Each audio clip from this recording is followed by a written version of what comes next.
4 দিনের বন্যার এফেক্ট ক্ষতির পূরণের ব্যবস্থা, বাসস্থান, যাদের জমি।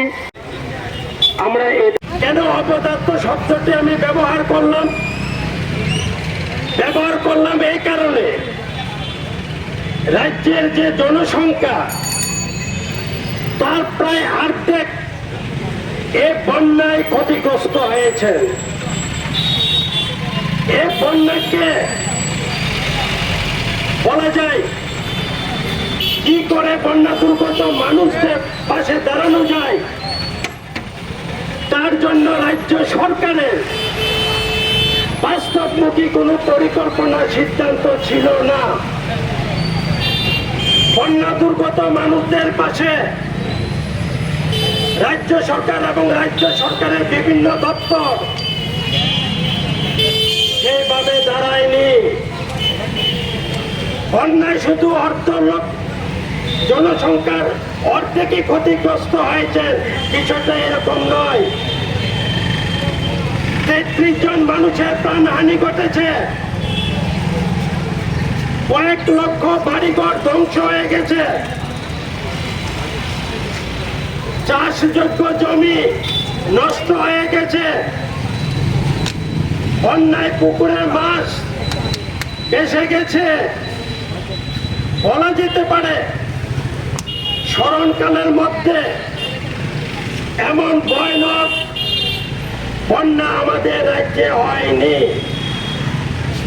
কিন্তু আমরা কি দেখলাম, এই বন্যা দুর্গত মানুষগুলো একটু সাহায্যের জন্য তাদের মধ্যে হাহাকার। রাজ্য সরকারের আধিকারিকদের দৃষ্টি আকর্ষণ করছেন, রাজ্য সরকারের বিভিন্ন দপ্তর তাদের আধিকারিকদের কোনো হেলদোল নেই। বেসরকারি বিভিন্ন সংস্থা, গণসংগঠনগুলি, এনজিও, সমাজের বিভিন্ন স্তরের মানুষ এই বন্যা দুর্গত মানুষগুলোর পাশে এসে দাঁড়িয়েছেন। কিন্তু রাজ্য সরকারের ভূমিকা এ নিয়ে জনমানুষের প্রশ্ন তৈরি হয়েছে। তার জন্য বলেছি একটা অপদার্থ রাজ্য সরকার। 25,000 কোটি টাকার উপরে ক্ষতি হয়ে গেল, না রাজ্য সরকার না কেন্দ্রীয় সরকার এই বিষয় নিয়ে কোনো সদর্থক ভূমিকা পালন করছেন। কেন্দ্রীয় সরকারের বিভিন্ন দপ্তরের যারা আধিকারিক মন্ত্রীরা রয়েছেন, আমরা আশা করেছিলাম এই রাজ্যের মানুষ তারা পরিদর্শন করে পর্যাপ্ত পরিমাণে সাহায্যের হাত প্রসারিত করবেন। কেন্দ্রীয় সরকারও সেই ভূমিকা পালন করতে পারেনি, ব্যর্থ হয়েছে। আমরা ভেবেছিলাম রাজ্যের মানুষ ডবল ইঞ্জিনের সরকার, আর চিন্তা করতে হবে না, বন্যা দুর্গত মানুষগুলোর পাশে তারা দারুণভাবে দাঁড়াবেন এবং সব দিক থেকে তারা সাহায্য করবেন। কিন্তু এই সম্পর্কে রাজ্যবাসী তারা প্রত্যক্ষ করেছেন, না কেন্দ্রীয় সরকার না রাজ্য সরকার সেই ধরনের ভূমিকা তারা পালন করছে না। এখন রাজ্য সরকারের আধিকারিকরা বলছেন আমরা সার্ভে করছি, সার্ভে করে দেখব ক্ষতির পরিমাণ কতটুকু, তারপরে রাজ্য সরকারের পক্ষে সে দায়িত্ব পালন করা হবে। এটা কেমন হলো? কতদিন হয়ে গেল, বন্যা দুর্গত মানুষগুলোর কি অবস্থা?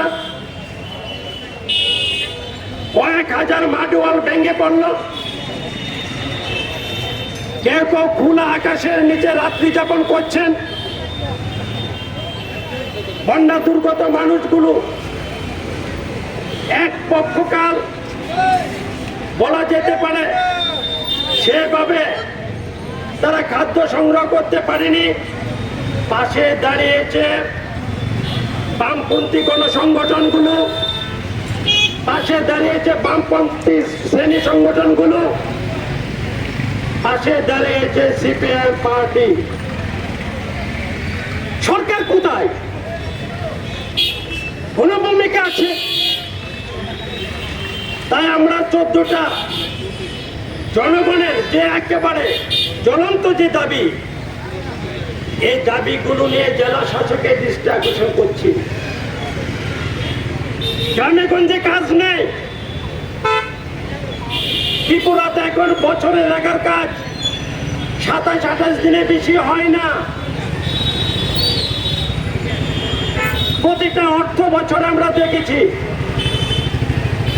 সেখানে রেগার যে বাজেট বরাদ্দ এটা কমিয়ে দেওয়া হচ্ছে।